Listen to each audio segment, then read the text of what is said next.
Puji Tuhan, haleluya. Salam sejahtera dalam kasih Tuhan Yesus Kristus. Apa kabar Bapak Ibu pagi hari ini? Tetap semangat? Tetap sehat? Puji Tuhan.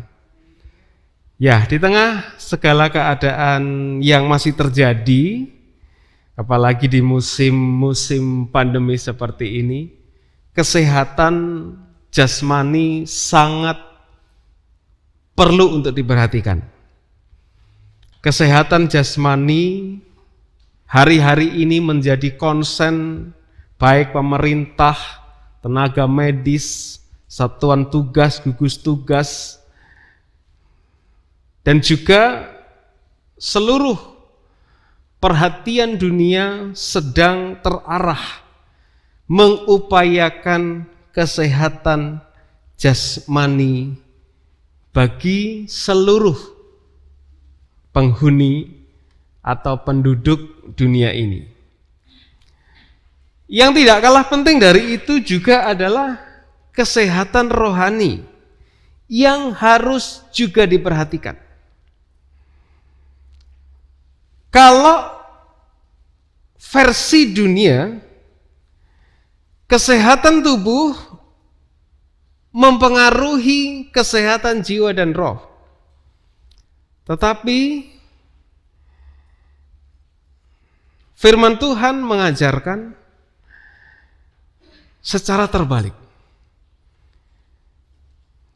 Kesehatan rohani, kesehatan jiwa, baru kesehatan tubuh.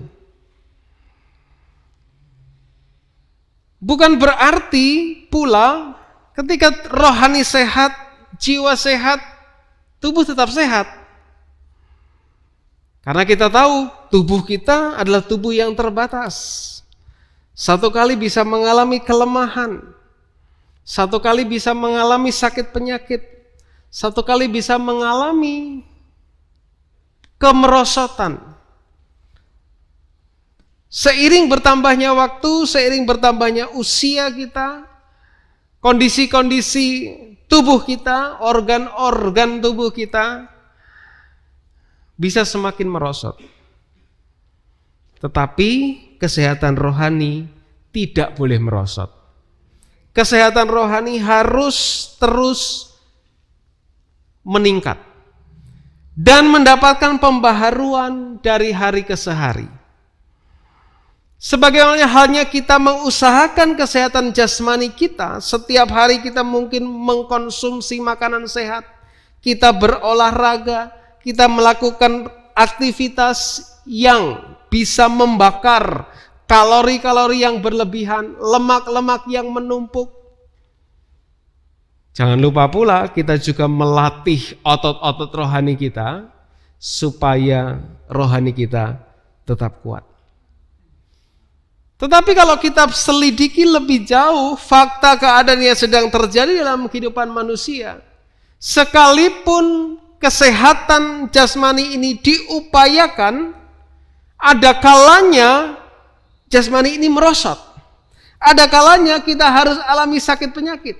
Ada kalanya kita harus alami kondisi yang lemah. Maka dari pihak medis, pihak kedokteran diciptakanlah yang namanya vaksin. Ya, sekarang lagi tren itu vaksin. Yang lagi dicari dan dibutuhkan banyak orang adalah vaksin COVID-19 hari-hari ini. Tapi sejak zaman dulu sudah banyak vaksin. Bayi lahir sudah divaksin. Kalau saya tidak salah urutan begitu lahir, BCG, umur 2-3 hari sudah kasih BCG, ya betul ya? Di lengan. Ntar berapa lama dia keluar kayak apa itu? Daging yang tumbuh kemudian bisa lepas, nah itu berhasil berarti. Kemudian lanjut seminggu berikutnya polio kalau tidak salah, tetes. Murah vaksin polio. Terus sampai jadwal itu kalau nggak salah sampai usia 12 tahun. Kalau saya tidak salah ingat. Ya, cuma vaksin yang utama katanya 9 bulan. Nah, Tujuannya adalah untuk meningkatkan imunitas tubuh. Ya, meningkatkan imunitas badan. Rohani pun harus divaksin supaya juga kuat. Apalagi situasi yang saat ini sedang terjadi tidak hanya mempengaruhi tubuh, tapi juga mempengaruhi jiwa. Kondisi yang sedang terjadi mempengaruhi keadaan jiwa. Banyak orang yang tergoncang, banyak orang yang depresi, banyak orang yang stres dengan keadaan yang sedang terjadi. Kalau rohaninya tidak kuat, jiwanya tambah tergoncang. Ketika jiwanya tergoncang, lambat laun tubuhnya juga akan tergoncang.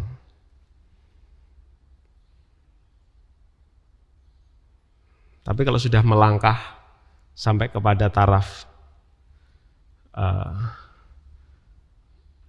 ODG, apa itu ODG?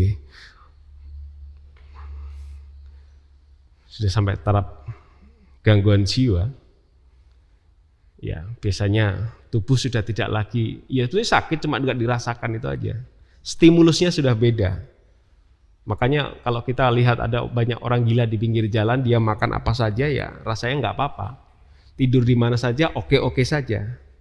Karena stimulus badan, koneksi badan dengan pikiran, dengan jiwanya sudah nggak match lagi. Itu sebabnya rohani kita perlu divaksin, perlu diberikan stimulus untuk memperkuat kerohanian kita. Baca Amsal pasal yang ketiga, ayat 1 dan ayat yang kedua. Kita mulai dari kitab ini. Dikatakan dalam dua ayat tersebut demikian. Hai anakku, janganlah engkau melupakan ajaranku dan biarlah hatimu memelihara perintahku. Karena panjang umur dan lanjut usia serta sejahtera akan ditambahkan kepadamu. Katakan amin. Perhatikan baik-baik dua ayat ini. Jangan engkau lupakan ajaranku dan biarlah hatimu memelihara perintahku. Ini adalah dua hal yang menjadi rujukan supaya panjang umur dan lanjut usia serta sejahtera. Semua orang pengen panjang umur, lanjut usia dan sejahtera. Maka kalau ulang tahun dinyanyikan panjang umurnya. Selamat ulang tahun Feby ya. Mana Feby? Hari ini dia tepat 30 ya? Oh enggak, 29. Ya. Ulang tahun dinyanyiin panjang umur. Orang pengen panjang umur. Kalau enggak, was enggak makan makanan sehat. Enggak jaga kesehatan. Ya, pengen lanjut usia. Seberapa lanjut usianya bergantung. Dulu saya berpikir setengah abad itu, usia setengah abad itu, ya kalau setengah abad 50 tahun lah. Ya, tapi kalau sudah setengah baya itu relatif sekarang. Orang dulu setengah baya mungkin 60, 70 gitu ya. Tapi orang sekarang bisa menyentuh angka itu sudah luar biasa. Sebab firman Tuhan katakan usia manusia berapa? 70. Kalau kuat 80. Kuat lagi 100. Pertanyaannya adalah setelah lewat 70 itu apakah dia tetap memiliki sejahtera dalam hatinya? Setelah lewat 80, apakah dia tetap punya sukacita dalam hatinya? Setelah dia menyentuh angka 100, dia tetap punya rohani yang kuat atau tidak?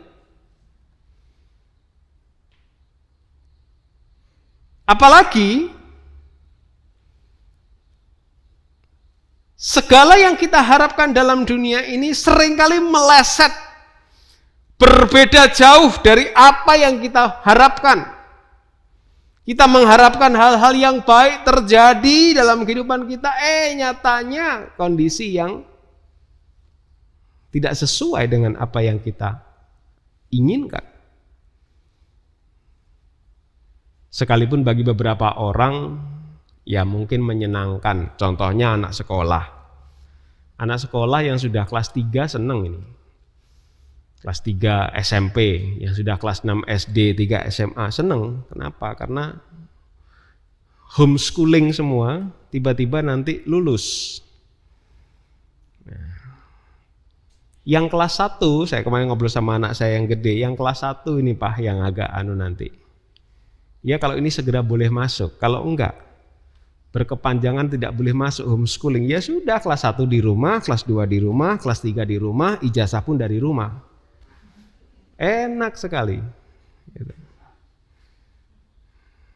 Ya, itulah keadaan di dunia ini.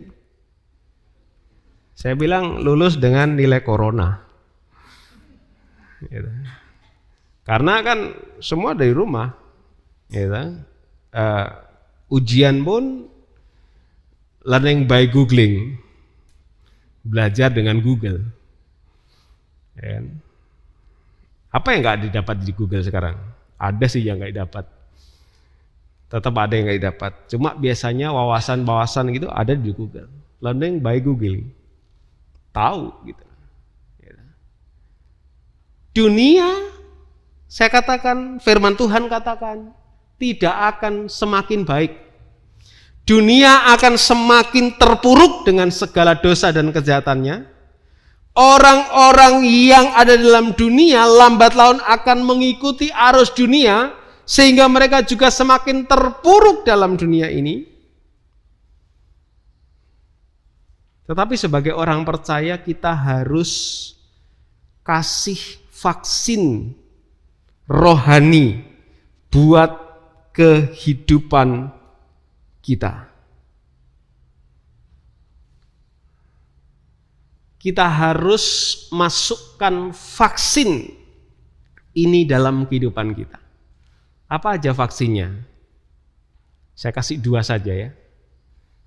Nggak usah ikut program 9 bulan. 2 saja. 1, vaksin yang namanya sadar diri. Saya kasih nama vaksin ini sadar diri. Apa itu vaksin sadar diri?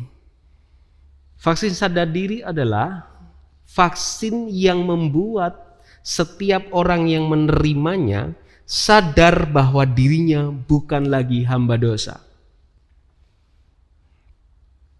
Amsal tadi katakan, janganlah engkau melupakan ajaranku, dan biarlah hatimu memelihara perintahku.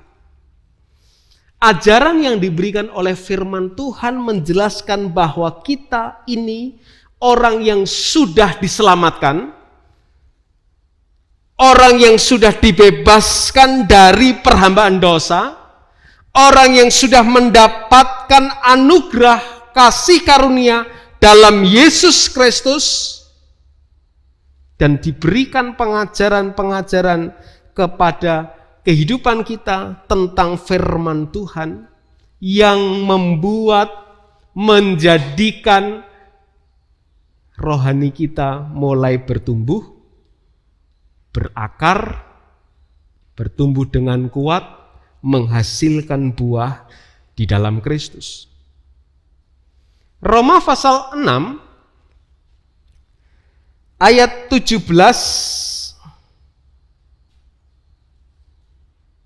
mengatakan, tetapi syukurlah kepada Tuhan, dahulu memang kamu hamba dosa, tetapi sekarang kamu dengan segenap hati telah mentaati pengajaran yang telah diteruskan kepadamu.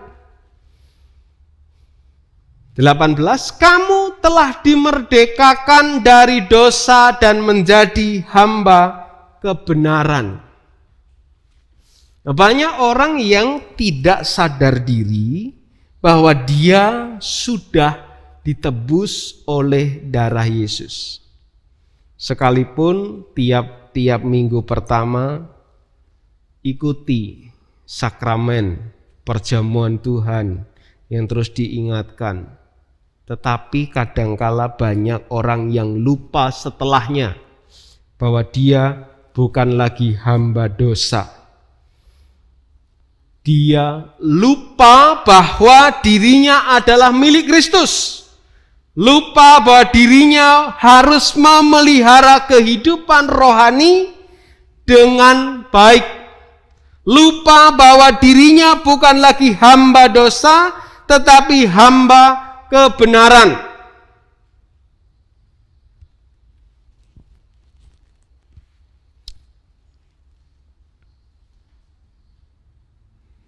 Orang yang sadar bahwa dirinya bukan lagi hamba dosa, dia akan lakukan hal ini.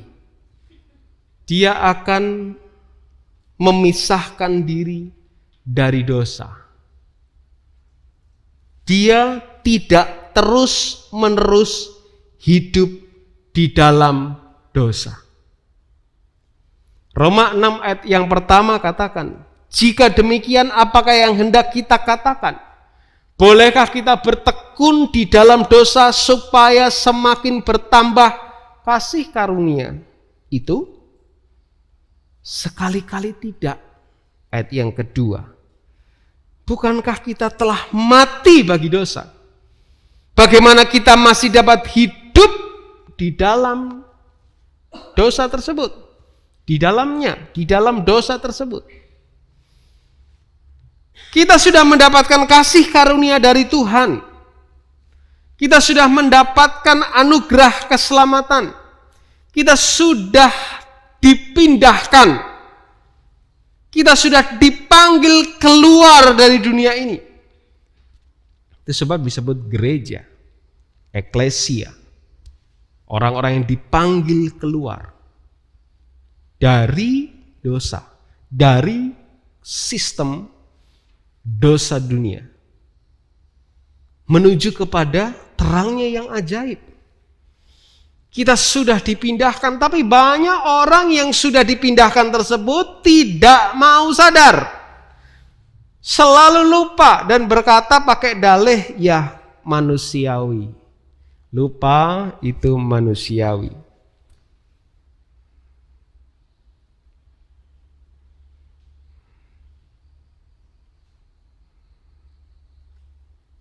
Saya pikir kalau pelupa itu bisa sebuah penyakit atau sindrom, tapi kalau lupa itu kebanyakan disengaja.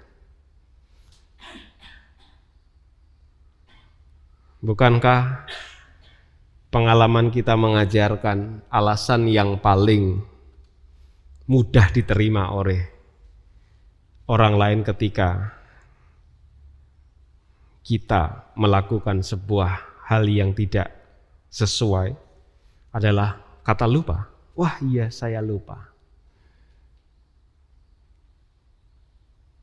Diingatkan pakai masker, kemudian ditegur sama satgas di jalan raya. Wah iya Pak, lupa. Wes paling gampang itu. Lupa Pak. Wes paling gampang. Itu alasan saja, gitu. Bukan penyakit. Kalau penyakit itu nggak cuma masker aja yang lupa, sandal lupa, rumah lupa, kerabatnya lupa, makan lupa, duitnya lupa semua itu penyakit. Gitu. Tapi kalau cuma di saat-saat tertentu saja, jam doa lupa, jam baca firman lupa, jam ibadah lupa, nah itu bukan penyakit, tapi kesengajaan. Gitu. Sudah tahu dirinya bukan lagi hamba dosa, tapi terus tetap melakukan dosa, nah itu penyakit. Penyakit apa? Penyakit tidak sadar diri. Sebab orang yang menyadari bahwa dia sudah ditebus oleh Tuhan, dia tidak akan melakukan atau terus-menerus hidup di dalam dosa. Yang kedua, dia tidak akan menyerahkan anggota tubuhnya untuk dosa, tetapi menyerahkan anggota tubuhnya untuk kebenaran. Roma pasal 6 ayat 13b dikatakan, serahkanlah dirimu kepada Tuhan sebagai orang-orang yang dahulu mati, tetapi yang sekarang hidup, dan serahkanlah anggota-anggota tubuhmu kepada Tuhan menjadi senjata-senjata kebenaran.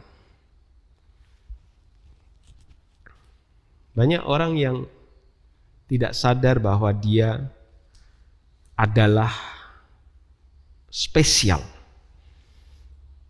Dipilih Tuhan secara khusus. Diberikan anugerah secara khusus. Tetapi kemudian mulai melupakan atau sengaja tidak sadar dan terus menyerahkan kehidupannya kepada dosa.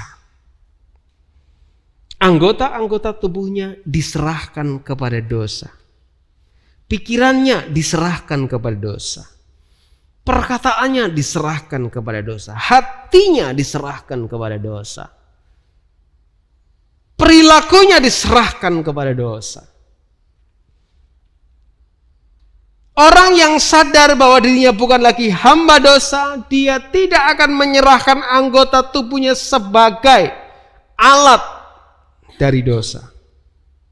Tetapi akan menyerahkan kehidupannya kepada Tuhan dan seluruh anggota-anggota tubuhnya kepada Tuhan menjadi senjata kebenaran. Mulutnya dipakai untuk senjata kebenaran. Dipakai apa? Mengingatkan. Siapa yang diingatkan? Diri sendiri pertama.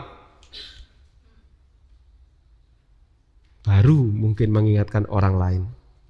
Kenapa harus diri sendiri? Jiwa kita ini perlu diajak ngobrol. Ya. Lalu sudah baca kitab Mazmur, ada ayat yang mengatakan, mengapa engkau tertekan, hai jiwaku? Ya, siapa yang diajak ngobrol itu? Jiwanya sendiri, bukan jiwa orang lain, tapi jiwanya sendiri. Sama dengan kita memberi motivasi, memberikan semangat kepada siapa? Diri sendiri dulu. Baru kita bisa memberikan semangat kepada yang lain. Mulut kita gunakan sebagai senjata kebenaran. Pikiran kita gunakan sebagai senjata kebenaran. Apa ya senjata kebenaran untuk pikiran kita? Pikirkan perkara-perkara yang di atas, bukan saja perkara yang di dunia. Yang dunia ini sementara, bentar lagi kita tinggal. Kalau ditinggal, siapa yang mau pakai? Keturunan kita mungkin. Keturunan di bawahnya lagi. Kalau sudah selesai, siapa lagi pakai? Enggak ada. Karena dunia sementara saja. Pikiran-pikiran yang positif, pikiran-pikiran yang baik, pikiran-pikiran yang membawa kepada kebenaran. Jangan pikiran-pikiran kotor, jangan pikiran-pikiran cabul. Pikiran-pikiran yang berkenan kepada Tuhan. Hati kita pakai sebagai senjata kebenaran. Jangan untuk membenci orang lain, jangan untuk mengumpat orang lain, jangan untuk merancangkan kejahatan. Gunakan hati untuk merancangkan kebaikan-kebaikan. Gunakan hati untuk tempat memelihara perintah Tuhan. Gunakan hati untuk tempat bertumbuhnya firman Tuhan dengan baik. Orang yang sadar bahwa dirinya sudah diselamatkan, dia akan menyerahkan anggota tubuhnya untuk kebenaran Dan dia akan terus berat rasanya melakukan itu. Berat rasanya untuk kerjakan itu. Berat rasanya untuk tetap berada di sana. Berat rasanya untuk mempertahankan posisi di sana. Tetapi orang yang tetap mau sadar diri, dia akan terus berusaha menyadarkan dirinya ketika hendak melangkah melakukan sesuatu yang berdosa, dia akan ngerem. Ini tidak baik. Ini berdosa, ini tidak sesuai dengan firman Tuhan. Ini tidak sesuai dengan norma-norma kehidupan. Kalau sudah nggak sesuai dengan norma kehidupan, ya otomatis dia nggak sesuai dengan firman Tuhan.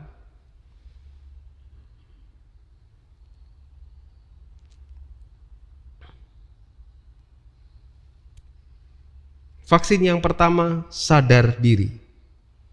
Kita harus selalu sadar diri. Siapa kita?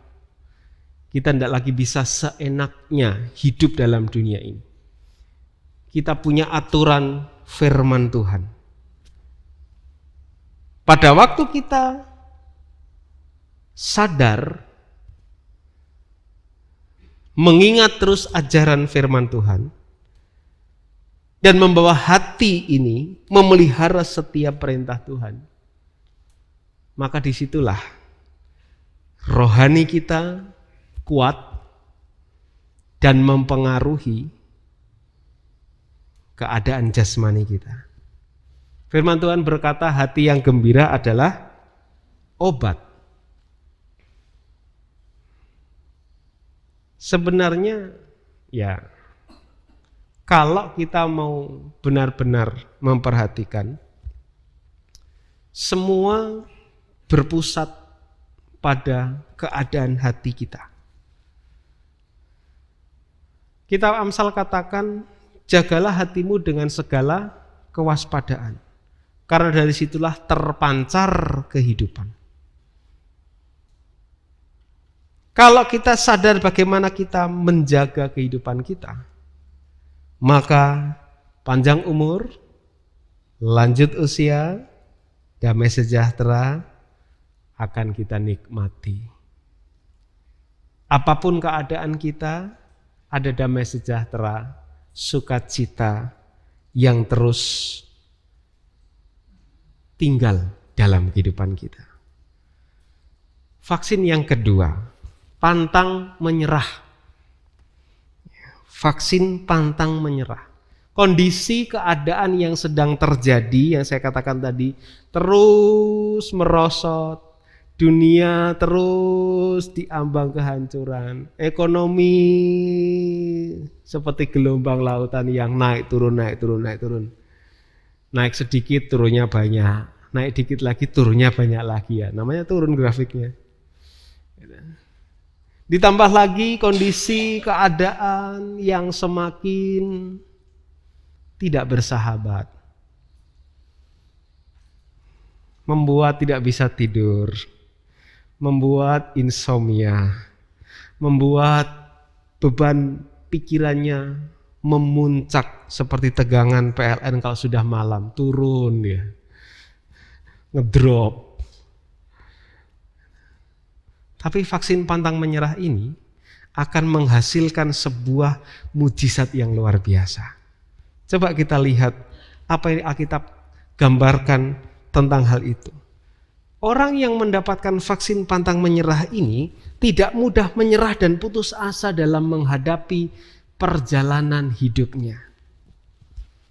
Ada sebuah statement yang menarik yang mengatakan hidup ini adalah sebuah perjalanan. Perjalanan kita bersama dengan Tuhan. Hidup kita ini bukan sebuah pelarian, tapi perjalanan. Hidup kita ini berjalan, bukan berlari. Bersama Tuhan kita lakukan segala perkara yang besar dalam perjalanan hidup yang begitu panjang. Tuhan tidak mengajak kita berlari. Tuhan mengajak kita berjalan, melewati setiap rencananya. Kita nggak bisa teleportasi ke abad yang mendatang. Kita berjalan sesuai dengan urutan waktu. Tiap hentakan detik Itu harus kita lewati. Tidak ada yang tidak terlewati. Di satu titik ada orang yang menyerah, di satu titik ada orang yang putus asa, di satu titik ada orang yang sudah sangat tidak bisa berpikir jernih dan kemudian lost, hilang. Tapi contoh dalam Alkitab tuliskan tentang seorang perempuan yang sakit pendarahan. Ya, saudara baca dalam kitab Matius pasal yang ke-9 atau ayat-ayat paralelnya di Markus dan Lukas. Saudara temukan bagaimana menderitanya perempuan yang sakit tersebut. 12 tahun lamanya dia harus dalam kondisi sakit. Bahkan seluruh harta bendanya sudah habis digunakan untuk pengobatan. Rasanya nggak ada lagi harapan, rasanya nggak ada lagi pertolongan, rasanya nggak ada lagi jalan keluar. Tetapi ketika dia mendengar ada nama Yesus, hatinya bangkit, imannya bangkit, sehingga dia berkata, asal ku jamah saja jubahnya, aku akan sembuh. Padahal waktu itu kondisi diceritakan sedang ramai. Kondisi dia sedang sakit, ya. Saya nggak tahu sakitnya seperti apa, karena saya nggak pernah mengalami pendarahan tersebut. Cuma kalau saya melihat, memperhatikan wanita yang sedang kedatangan tamu bulanan, ada yang sampai melilit perutnya, aduh, saya hanya bisa bayangkan, wah iya kurang lebih seperti itu, lebih parah lagi gitulah. 12 tahun. Enggak cuma seminggu, enggak cuma 10 hari. 12 tahun dalam keadaan sakit, tubuhnya lemah, jiwanya lemah. Tapi ketika mendengar nama Yesus, dia kuatkan hatinya dan dia berkata, asal ku jamah saja jubahnya, aku akan sembuh. Dia berusaha datang, dia berusaha mencari celah bagaimana untuk bisa berjumpa dengan Yesus.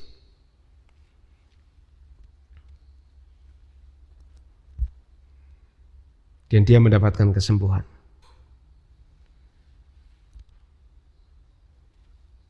Banyak orang yang putus asa, banyak orang yang menyerah ketika rasanya bertemu dengan jalan buntu. Ketemu dengan rintangan, ketemu dengan halangan. Ketemu dengan sesuatu yang dia pikir tidak bisa lewati. Memang secara manusia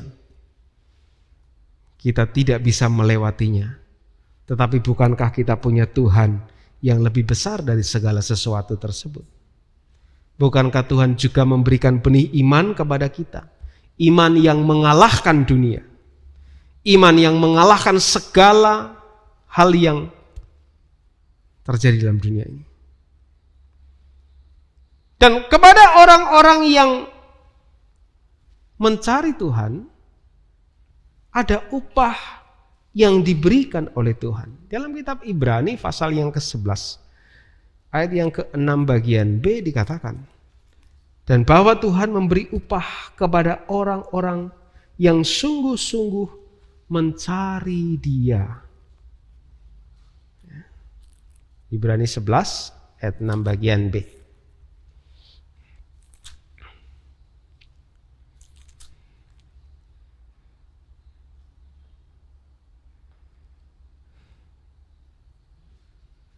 Ada upah bagi orang-orang yang tidak menyerah dengan hidupnya. 1 Tawarekh 15 ayat 7 dikatakan, tetapi kamu ini kuatkanlah hatimu, jangan lemah semangatmu, karena ada upah bagi usahamu. Dan setiap usaha selalu ada upah. Maka kita mungkin pernah dengar, ya, hasil tidak pernah mengkhianati usaha. Apa yang kita lakukan akan mendatangkan hasil. Lebih lagi kalau kita lakukan bagi Tuhan, firman Tuhan tuliskan dalam kitab Korintus itu, segala jerilah lelahmu bagi Tuhan tidak akan sia-sia.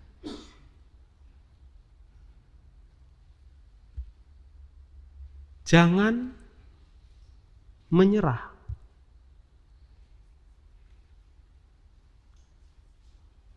Bagaimana supaya tidak menyerah? Suntikan vaksin, jangan menyerah. Ingat apa yang Tuhan sudah ajarkan. Peliharalah setiap perintah Tuhan. Firman Tuhan menuliskan contoh-contoh ini menjadi pembelajaran buat kita. Dalam kondisi yang sudah tidak ada lagi pertolongan, masih ada Yesus yang sanggup memberikan pertolongan. Dalam kondisi yang sudah terjepit, masih ada Yesus yang sanggup memberikan kelegaan. Dalam kondisi yang menurut pikiran kita, sudah gak bisa lagi Tuhan, masih ada Yesus yang sanggup melakukan segala perkara untuk kehidupan kita. Jadi biarkanlah vaksin ini masuk dalam kehidupan kita. Sadar bahwa diri kita adalah orang-orang yang sudah diselamatkan Tuhan. Sehingga gak lagi menyerahkan kehidupan kita kepada dosa, kepada perilaku-perilaku dosa. Dan jangan menyerah dengan segala keadaan. Karena kita punya Tuhan yang luar biasa. Lakukan check up rutin untuk kesehatan rohani kita. Evaluasi diri, introspeksi diri. Sudahkah hari ini aku menjadi orang percaya yang sadar akan posisiku sebagai anak Tuhan? Sudahkah aku tetap semangat dan tidak menyerah dalam segala keadaanku hari ini? Tiap kali kita mengevaluasi dan mengintrospeksi diri kita, maka dari situlah akan muncul ucapan syukur kita kepada Tuhan. Karena kita menyaksikan catatan kehidupan kita bersama dengan Tuhan. Kehidupan yang luar biasa. Panjang umur, lanjut usia, damai sejahtera tercatat di sana. Sukacita dengan Tuhan hari ini, damai sejahtera dengan Tuhan hari ini, pertolongan Tuhan hari ini, anugerah Tuhan hari ini, semua tercatat dengan baik sehingga meluncur dari lidah bibir kita pujian, pengagungan bagi Tuhan. Dia yang luar biasa sehingga kita enggak mudah goyah, enggak mudah dikalahkan dengan keadaan yang sedang terjadi dalam kehidupan kita. Tuhan memberkati kita semua. Mari kita berdoa.